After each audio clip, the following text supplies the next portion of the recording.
Bienvenue sur Malaika, merci de nous retrouver et d'être fidèles au poste.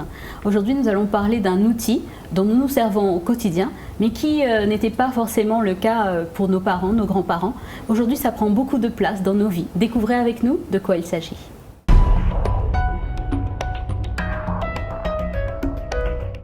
Donc voilà, nous avons aujourd'hui pour thème les nouvelles technologies et surtout par rapport aux jeunes et nouvelles technologies.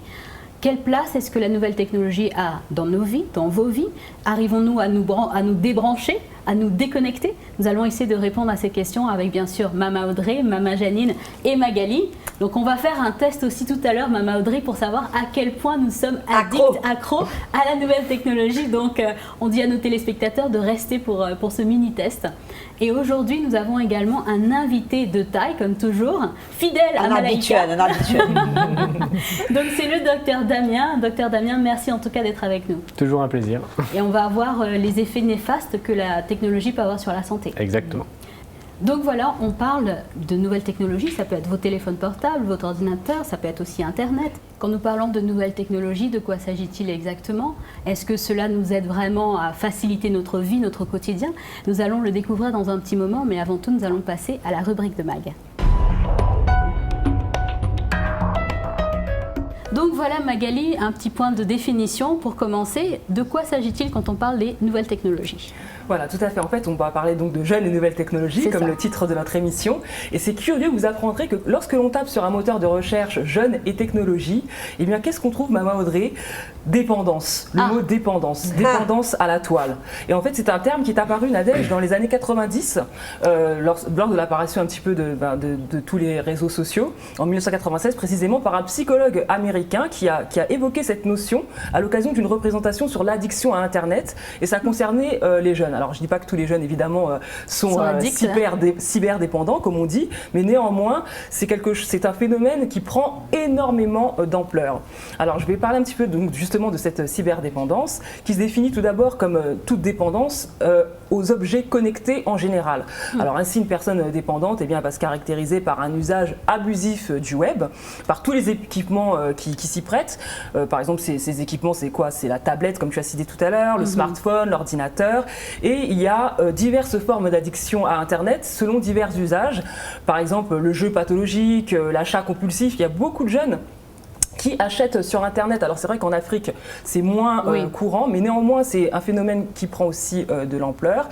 Vous avez aussi l'immodération d'informations, c'est-à-dire que les jeunes se connectent énormément pour chercher toujours des informations, mais des informations futiles, pas du tout l'actualité en général, ou encore des cyberaddictions sexuelles et relationnelles. Alors le contexte en Afrique, quel est-il? Eh bien déjà les nouvelles technologies sont en plein boom en Afrique. Les jeunes sont de plus en plus équipés sur le continent. Je suis sûre que Mama Janine pourra le confirmer, comme partout dans le monde d'ailleurs. Les réseaux sociaux vont leur servir à se démarquer. Ils sont l'objet des regards, on les considère, ils sont plus nombreux. De plus en plus nombreux et en fait ça permet de mettre l'adolescent en confiance. En tout cas c'est ce que j'ai lu dans les articles sur le sujet.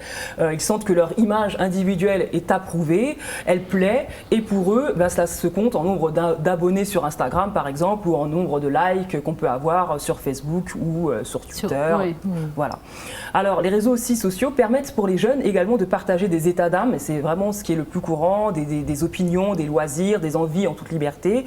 Et derrière ce besoin en fait de s'affirmer de manière fictive, eh bien il y a toujours un sentiment d'être compris par le groupe avec lequel ils interagissent.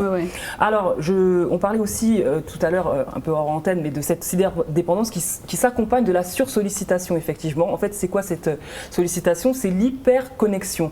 En fait on devient accro en fait tout simplement à son téléphone et les jeunes sont très concernés par ce phénomène. Par exemple on répond systématiquement aux SMS, on consulte son téléphone à chaque fois qu'il y a un bip. On stresse à l'idée de ne pas avoir lu un mail. Et pire encore, on a la peur de rater quelque chose. Par exemple, on a posté une photo et on attend avec impatience d'avoir plein de likes. Qui va liker? Et il faut que je sache ce qui se passe sur mon téléphone. Et c'est un phénomène qui est quand même assez dangereux, je trouve. Et enfin, ce qui alimente toute cette cyberdépendance, c'est la montée en puissance aussi des jeux en ligne, Nadège. énormément de jeunes téléchargent des applications pour pouvoir jouer, Maman Audrey, mais des heures et des heures entières. Et ce qui se passe, la conséquence de tout cela, c'est une baisse de la productivité au travail et aussi dans les études. Beaucoup de jeunes échouent parce qu'ils sont tout le temps connectés, hyper connectés, cyberdépendants. Voilà un petit peu ce que j'ai pu lire sur le sujet. C'est pas très glorieux, mais après c'est vrai qu'il y a des jeunes quand même qui savent maîtriser cet outil. Qui savent modérer, mais la plupart d'entre eux sont quand même assez accros. Ok. On va voir si c'est directement lié à la conception même de ces outils, peut-être. Voilà. Donc, Mama Janine, qu'en est-il à Kinshasa? Est-ce qu'on peut dire que les jeunes sont accros à la technologie? Alors, s'ils ne sont pas accros, en tout cas, il y a un fort engouement pour les nouvelles technologies d'information et de communication pour les jeunes de Kinshasa, à tel point que certains internautes vont consacrer tous leurs revenus pour l'achat d'abonnements, des crédits, pour pouvoir être justement connectés et pouvoir surfer sur les réseaux sociaux. J'ai pu avoir le témoignage de 2 jeunes qui m'expliquaient qu'elles sont l'une d'elles en tout cas, dès le matin, le premier geste qu'elle fait, c'est prendre son téléphone et comme disait Magali, consulter, scroller, faire défiler, voir un peu, sans chercher quelque chose de particulier, même si elle ne va pas répondre tout de suite à ces messages, mais au moins elle va consulter. Elle voit qu'il y a eu une activité qui s'est déroulée pendant la nuit. Donc elle prend note de cette activité et voilà. Et ensuite elle va répondre un peu plus tard, etc. Elle explique que son portable, Maman Audrey, c'est comme un compagnon.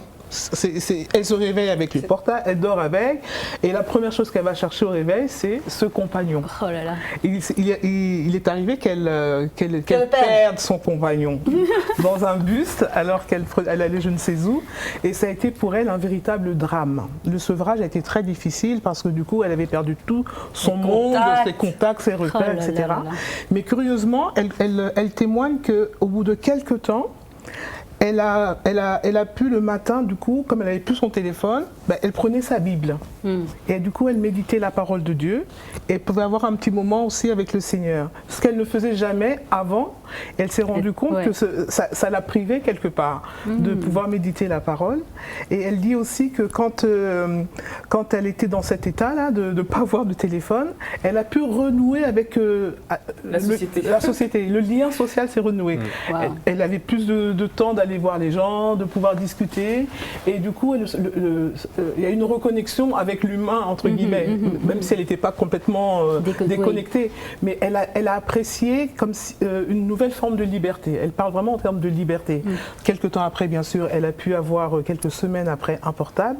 Mais ce qu'elle dit, c'est qu'elle n'était pas vraiment contente d'avoir ce portable. C'est nécessaire parce que c'est nécessaire. Oui, pour des raisons mais au pratiques. moins, elle a réalisé que elle doit prendre un peu de distance par rapport à un peu de recul et ne plus être dans cette hyper-consommation, comme tu disais tout à l'heure, il y a un terme que tu avais hyper connecté tout le temps. Une autre aussi me donnait le témoignage, Maman Audrey, alors elle, c'était faire des photos et poster des photos tout le temps. Pour elle, c'était très important son image, mais tout le temps, elle envoyait des photos et elle attendait justement les likes. Et un jour, elle a assisté à une réunion à l'église, il y avait des ateliers, et notamment sur les dangers des portables. Et c'est là qu'elle a réalisé le parfait non-sens de fait d'envoyer des photos. Elle a dit, mais c'est complètement stupide, pourquoi je fais ça? C'est comme si elle a réalisé que ça n'avait aucun intérêt. Et donc elle a été quelque part sevrée de ce fait d'envoyer des photos, et elle a vécu ça comme quelque part comme une délivrance. Une libération. Une libération. Incroyable. Maman Audrey, ça m'emmène à une question banco. Ah mon Dieu. La question à 1 million. Parce qu'il y a certaines communautés qui vont dire, nous, on se coupe complètement de la technologie, on sort complètement de la société, on va dire, moderne, hyper connectée. Est-ce que quelque part, les nouvelles technologies, c'est le diable, entre guillemets? Bon, c'est un outil puissant. Dans les mains de l'ennemi, ça dépend ce qu'on en fait. Moi, j'ai un compte Facebook, mais j'ai un seul but dans mon compte Facebook, c'est pas de consulter ce que les gens me disent, ce qu'ils me racontent, c'est de répandre l'évangile, c'est de parler de ce que le Seigneur a fait, c'est de mettre mes chants, c'est de mettre mes articles, c'est d'une manière ou d'une autre de répandre l'évangile. Et je dois dire qu'à travers Facebook, beaucoup de gens sont en contact avec moi. Bien sûr. Et que j'ai pu retrouver, reconnecter avec eux, que j'aurais jamais pu autrement. Bien sûr. Mais c'est sûr que ce même outil peut-être utilisé différemment et à des fins qui ne sont pas la gloire du Seigneur et qui n'aident pas la personne. Bien sûr. Tu sais, de nos jours, Nadège, moi, quand j'étais jeune, je surfais sur les vagues. Sur des vraies vagues. Sur des vraies vagues. Aujourd'hui, les jeunes, ils surfent sur la toile. Voilà. Alors, il y a quand même un pas énorme qui a été fait dans une génération. C'est vrai. Et je pense que c'est une génération qui s'isole de plus en plus. En fait, ils n'ont plus besoin de personne. C'est ça, parce qu'on parle d'hyperconnectivité, mais en fait, finalement, comme disait Maman Janine, ils sont complètement déconnectés, comme le cas de cette jeune qui était dépendante de son téléphone. Ils n'ont pas besoin. Déconnectés quelque part des autres, de l'autre être humain à côté. Et ils n'ont plus besoin, puisqu'ils sont connectés en permanence, ils sont occupés en permanence, ils sont distraits en permanence, et ils n'ont plus besoin de leurs parents, de leurs frères, de leurs sœurs, pas du tout. Bien sûr. Justement, docteur Damien, j'ai une question concernant les effets négatifs, enfin les effets pervers de la nouvelle technologie. Quand on met par exemple un médicament en vente, on mettra généralement la petite notice qui dit effet secondaire possible, mais pour la nouvelle technologie, on n'a pas cette notice. Mais quels sont les effets secondaires suite à l'utilisation de la nouvelle technologie? Par exemple des écrans, les portables, etc. Alors il y en a malheureusement plein. Et je pense qu'on n'en a pas fini d'en découvrir. Les premiers effets, bon, on va parler des effets, on va dire, physiologiques. Les premiers sont surtout dans la petite enfance. La surexposition aux écrans ont un effet néfaste sur l'œil, par exemple, avec l'exposition à la lumière bleue, par exemple. Porteur de lunettes, voilà. Non, entre autres. Il y a effectivement le déclin cognitif. Donc en fait, on va voir que l'enfant va moins bien se développer. Il va avoir un QI un peu plus bas. Il y a un plus haut risque de quitter le système scolaire. Donc tout ça, c'est déjà le cas. Dans le package. Dans le package. Et on voit de plus en plus d'isolement. On a de plus en plus de moyens de communication, mais on communique de moins en moins. Oui, c'est ça qui est incroyable. Et c'est exactement en fait ce que disait Einstein. Einstein, quand il a découvert la loi de la relativité, il disait le problème, ce n'est pas le nucléaire, le problème, c'est le cœur de l'homme. Donc le problème, ce n'est pas la technologie, c'est pas Facebook, c'est pas Twitter, c'est pas tout ça, c'est qu'est-ce qu'on en fait. Et on voit que par exemple sur Snapchat, on doit envoyer tout le temps des photos. Le problème, c'est que la photo que vous allez envoyer une photo de vous mise en scène. Et ce n'est pas votre vraie vie. Et avec des filtres, attention. Et il y a des filtres, bien sûr. Et donc, au fait, vous allez devoir toujours envoyer la meilleure version de vous-même sur Internet. Et donc, cela va imposer une certaine pression sur vous-même. Avec, en retour, au fait, vous n'allez jamais trouver la photo assez bien. Et vous allez développer un sentiment où votre estime de vous-même va baisser. Et donc il y a ça notamment, donc la baisse de l'estime de soi par rapport même aux commentaires, parce que forcément vous aurez toujours ce qu'on appelle des haters, donc forcément il y aura des gens qui vont vous rabaisser. Malheureusement, à travers Internet, on se permet tellement plus de choses qu'on n'aurait jamais dit en face de la personne. Ça peut être très violent aussi. Il y a le cyberbullying, où effectivement on va vous rabaisser systématiquement sur certains points, et c'est extrêmement difficile à gérer en tant qu'adulte, mais d'autant plus en tant que jeune qui est en pleine construction. Il y a notamment le cas de la dépendance. Qui, je pense, est un des problèmes majeurs. Justement, parlons-en de cette dépendance. Comment on peut détecter, en tout cas chez un jeune, qu'il est dépendant? Très facile. Vous lui enlevez le portable. Vous voyez la réaction. Regardez en 5 minutes. Non, mais en fait, il y a 4 points majeurs. En fait, on parle de la surconsommation ou la consommation excessive d'un produit. Donc là, ce sera de la technologie. Puis, il y aura ce qu'on appelle les symptômes de manque. Donc, quand je n'ai pas, comment je me sens, c'est par rapport à n'importe quel produit. Ça peut être une drogue, l'alcool, le tabac, les produits, on va dire, technologiques. Le troisième sera effectivement la tolérance. C'est-à-dire que si j'ai passé 1 heure le premier jour, j'aurais besoin de passer 1 heure et quelques minutes le deuxième, et puis j'augmente ma consommation, c'est la tolérance. Et puis il y a le quatrième, c'est l'impact sur ma vie sociale. C'est-à-dire est-ce que j'ai besoin de m'isoler ou est-ce que j'ai besoin de dépenser tout mon argent pour pouvoir avoir mon produit. On voit ça très facilement avec l'héroïne, par exemple, où la personne, toute sa vie va tourner autour de ça. Et on voit malheureusement, moi j'ai eu certains jeunes en consultation, où toute leur vie tournait autour de leur vie sur les réseaux sociaux. Et un truc qui m'est apparu, c'est que de moins en moins, les jeunes ont cette appétence d'aller vers leurs amis. Oui. Parce qu'au final, quand le lundi matin, on devait aller à l'école, on pouvait raconter à tous nos copains qu'est-ce qu'on avait fait du week-end. Oui. Mais là, ils le savent déjà, puisque tout est dit sur Facebook. Donc le lundi matin, qu'est-ce qu'on va se raconter? Et donc ça tue la communication interpersonnelle. Et ça, je pense que c'est extrêmement mauvais pour les générations futures, parce que le lien humain est quelque chose qu'on ne pourra jamais remplacer.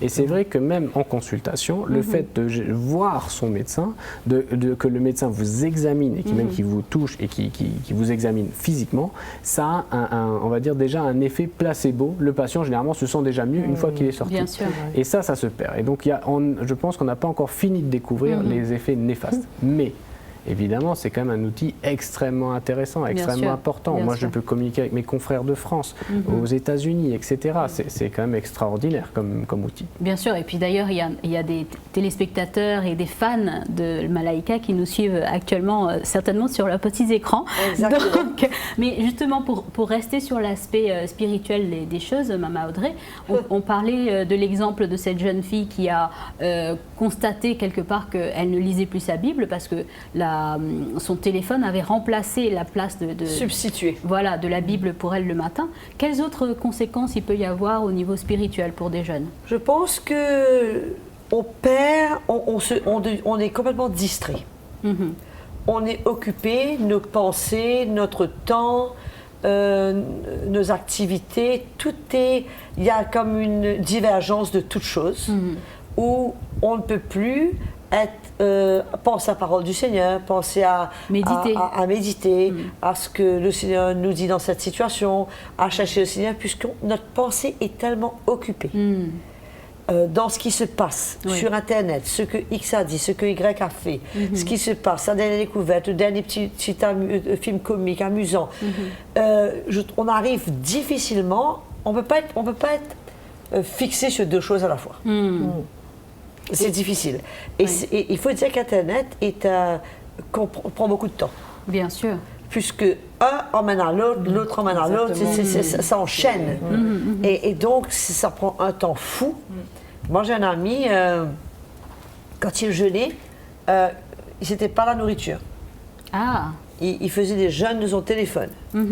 Et il disait comment il a réalisé sa dépendance sur son téléphone et le fait de jeûner de son téléphone lui permettait de passer du temps avec le Seigneur, avec la parole de Dieu, à louer le Seigneur, à prier. Et il était choqué lui-même de voir le nombre d'heures. Damien disait 238 fois qu'on consultait le téléphone, c'est ça? 221 fois par jour. 221 fois par jour, mais c'est peut-être plus énorme pour d'autres. Hein? Bien sûr. Donc, ça demande tout. C'est très, je crois que Internet est très exigeant. Bien sûr. Et ça nous absorbe comme et ça ne vous lâche pas. C'est ça. Regarde ce que tu as fait il y a 10 ans de cela, regarde la photo, envoie les nouvelles à tes copains, quel message tu as pour ton ami. Ça ne vous on est sollicité constamment. C'est ça. Et puis d'autant plus que maintenant, il y a pratiquement une application pour tout. Oui, c'est vrai. Tu veux chercher un taxi, tu as une application. Voilà. Tu veux aller chez le médecin. C'est ça. C'est-à-dire que tu peux prendre... Ah oui, il y a vraiment une application pour tout aujourd'hui. Surtout, Maman Janine, les jeunes aujourd'hui, ils se retrouvent avec parfois plusieurs téléphones en Afrique. Comme on sait avec les opérateurs téléphoniques différents, on a besoin d'avoir un téléphone par opérateur téléphonique. Au cas où un opérateur téléphonique le réseau ne serait pas bon, donc là on va aller sur un deuxième. Donc il y a facilement des gens qui se baladent avec 2-3 téléphones. Et ça montre bien l'hyperdépendance. Accro, ils sont accros. Et bientôt, je crois que Dr Damien n'aura plus de consultation dans son cabinet. Il y aura des consultations sur Internet. Voilà. Alors ça existe déjà. C'est les photos WhatsApp qu'on m'envoie sur tiens docteur, est-ce que c'est grave? Alors effectivement, ça peut être très pratique, effectivement. Mais c'est vrai que le fait de suspecter chez un jeune une cyberdépendance, je pense que c'est urgent d'en parler et c'est urgent de le prendre en charge. Bien sûr. Parce que ça peut vraiment pousser à un isolement, et on sait que l'isolement peut pousser à des dépressions et d'autres maladies mentales. Donc c'est quelque chose de grave. Donc si les parents voient que leur enfant ou leur ado ou vous-même, vous voyez que vous êtes accro à la technologie, comme en faisant un jeûne par exemple, et on voit à quel point on est mal quand on n'a pas notre dose, c'est important de consulter, et c'est important au fait de consulter avec des gens qui peuvent vous aider. Alors ça peut être effectivement un psychologue, ça peut être votre pasteur, ça peut être votre médecin, et effectivement parce que cette hyperdépendance peut devenir vraiment une pathologie et mener à avoir besoin d'un vrai traitement. Bien sûr. Pour continuer, merci Dr Damien, pour continuer pour l'aspect spirituel des choses, une chose que j'avais constatée, Maman Audrey, c'est que les jeunes pratiquement ne prenaient plus le temps d'observer le monde qui les entoure, la nature, de contempler, d'apprécier la création du Créateur. Et même de savoir ce qui se passait autour d'eux. Ils apprécient en photo. Oui, ils apprécient en photo, mais pour continuer sur cet aspect-là, c'est que parfois ils ne voient même plus, ils ne ressentent plus le besoin qui est à côté d'eux. Quand ils sont dans la rue, quand ils sont avec d'autres personnes, ils sont tellement scotchés sur leur téléphone que quelqu'un peut tomber raide mort à côté, que c'est à peine ils lèveront le sourcil. Donc il y a cette réalité, même par rapport à nous en tant que chrétiens, qui sommes appelés à évangéliser, à voir un peu ce qui se passe autour de nous. Non, je crois que ça nous vole de beaucoup de choses. Ça nous vole de beaucoup de choses, d'une réalité de la vie, de pouvoir vivre le présent, de pouvoir profiter des gens qui nous entourent, de profiter des frères et sœurs qu'on connaît, de profiter de nos familles, de profiter que ce soit de la nature, que ce soit d'un moment libre. Je crois que c'est de l'esclavage. Bien sûr. Et la parole de Dieu dit, vous avez été rendus libres à un très grand prix. Ne devenez pas esclaves des hommes. On peut dire, ne devenez pas esclaves d'Internet. C'est ça. On peut changer le mot homme en Internet, puisqu'on ne parle pas d'esclavage des hommes aujourd'hui. Mais il y a beaucoup d'autres esclavages qui sont des réalités dans notre siècle. Et c'est malheureux, puisque, en fait, il y a tellement de choses que le Seigneur a prévues pour ses enfants. Peut-être même profiter de son animal, de son chien. Bien sûr. De jouer avec ses enfants. D'aller le promener. Mais les enfants ne cherchent plus à jouer au ballon. Ils veulent jouer au ballon sur la télévision. C'est ça. Avec les jeux. Ils veulent faire du sport assis dans le salon. Ce n'est plus, c'est-à-dire que c'est venu remplacer, c'est venu substituer complètement un style de vie qui aurait pu être sain, qui aurait pu être jeune, typique d'un jeune, mais il n'y a plus rien. C'est au prix de la communication, c'est au prix de la relation dans la famille, c'est au prix de beaucoup de choses. C'est au prix de beaucoup de choses. Et c'est regrettable puisque à la fin, on aurait pu utiliser cet outil d'une manière très intéressante. Voilà, justement. Comme répondre Malaika. C'est ça. Envoyer les liens de Malaika à vos amis, à tous vos contacts, faire connaître les gens, parler de Jésus, témoigner, envoyer un témoignage, peu importe quoi, transférer un bon témoignage. Il y a tellement de choses qu'on peut faire pour toucher les gens. Ben justement, je vais faire un petit test où chacun répondra pour lui-même. Et bien sûr, nos téléspectateurs, vous pouvez faire le test aussi à la maison. C'est 3 questions très simples. Y a-t-il un appareil dont vous ne pourriez absolument pas vous passer? Je vais mettre entre parenthèses le téléphone. Ça, c'est la première question à se poser à soi-même. Deuxième question, si sur une échelle de vert étant pas beaucoup de temps, rouge étant vraiment trop de temps, est-ce que vous diriez que vous passez beaucoup de temps sur vos appareils électroniques? Est-ce que rouge c'est plutôt ou vert? Rouge ou plutôt vert ou plutôt orange pour certains? Et y a-t-il un moment, ça c'est la question vraiment à se poser, est-ce qu'il y a un moment où on débranche tout et on se déconnecte réellement? Voilà, ça c'est les 3 questions à se poser pour savoir si on est réellement dépendant. Un petit test comme ça à faire vite fait sur soi-même pour déterminer cela. Docteur Damien, si quelqu'un se rend compte, voilà, que je suis dépendant, qu'est-ce qu'il faut faire et quels seraient vos conseils? Alors déjà, il faudrait évaluer cette dépendance. Si on ne traite pas quelqu'un qui passe 1 heure sur son téléphone par semaine, et quelqu'un qui va y passer toute sa journée. Alors il faudra aussi évaluer s'il y a ce qu'on appelle une nomophobie. Donc c'est la phobie de l'absence de son téléphone, no mobile phobia, qui est effectivement comme une crise d'angoisse limite si on retire le téléphone, et donc ça génère d'énormes symptômes et d'énormes détresses psychologiques si on n'a pas son téléphone portable ou sa connexion à Internet. Il faut savoir que malheureusement ça va générer aussi d'autres problèmes, cette dépendance peut générer aussi cette sédentarité. c'est-à-dire un manque d'activité physique, une obésité, un risque de diabète accru et pas mal d'autres problèmes physiques. Donc une fois qu'on a évalué, on va dire, cette cyberdépendance, on va la grader et on va pouvoir conseiller, on va dire, soit une diminution de l'utilisation de ces produits ou d'instaurer des zones, on va dire, de calme ou des zones sans téléphone. Ça veut dire que, par exemple, personnellement, quand je fais du sport, je n'ai pas de téléphone portable avec moi et donc ça permet d'avoir 1 heure ou 2 heures complètement déconnecté. Donc ça serait déjà un des conseils, ce serait déjà la remise en activité physique, si c'est possible bien sûr, et sans connexion avec son téléphone ou avec un écran. Maman Audrey, il y a encore tellement de choses à dire sur ce sujet. Vraiment, je pense qu'on pourrait faire une 2e série. Mais par contre, pour le mot de la fin, est-ce que, Maman Audrey, tu as un encouragement pour les parents, mais aussi pour les jeunes qui nous regardent aujourd'hui? En ce qui concerne les parents Nadège, je pense qu'il est temps que les parents se ressaisissent et qu'ils arrêtent de donner ces instruments, les tablettes et les téléphones aux enfants qui sont encore jeunes. On ne donne pas le téléphone à un enfant qui a 10 ans, qui a même 11 ans, 12 ans, à moins d'une raison vraiment particulière. Sinon, c'est l'occasion qu'on donne à cet enfant de s'évader dans un monde où il n'y a aucun contrôle, où il y a même beaucoup de risques. Mais par contre, ce que je voudrais aussi dire, surtout aux chrétiens qui nous écoutent, c'est que nous sommes dans les derniers temps. Nous savons que Jésus revient, et Jésus ne va pas revenir pour une église digitale. Jésus revient pour une église réelle, une église qui vit, une église qui aime l'amour du Seigneur, une église qui vit avec des frères et des sœurs. Et je crois que dans ces derniers temps, l'Internet peut être un instrument potentiel dans les mains de l'ennemi pour nous éloigner du Seigneur et pour nous refroidir dans notre foi. Et qu'il faut faire très très attention et réaliser que c'est une arme que l'ennemi voudrait utiliser et qu'on doit être sage, éveillé et réaliser que nous devons réagir par rapport à cela. Et ne pas se laisser entraîner dans cette vague. Parce que c'est une vague, et c'est une vague qui vient du monde. Donc je pense qu'il y a un grand sujet à réflexion, et que c'est un très bon sujet que nous avons abordé aujourd'hui, et qu'il y a pas mal de décisions qui doivent être prises, que ce soit au niveau des jeunes, que ce soit au niveau des parents, que ce soit au niveau des chrétiens. Aujourd'hui, même la Bible dans l'église, elle se lit sur des téléphones. Les gens n'ont plus de Bible, tout est sur le téléphone. Application. Voilà, tout est sur le téléphone, c'est une application. Et finalement, au lieu de dépendre du Seigneur, on dépend du téléphone. Et on dépend de toutes ces choses. Et c'est malheureux.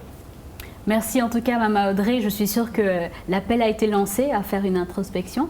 Maman Janine, Dr Damien et Magali, merci beaucoup. Merci à tous ceux et celles qui nous suivent fidèlement sur Malaika. Nous vous disons à très très bientôt pour une autre thématique.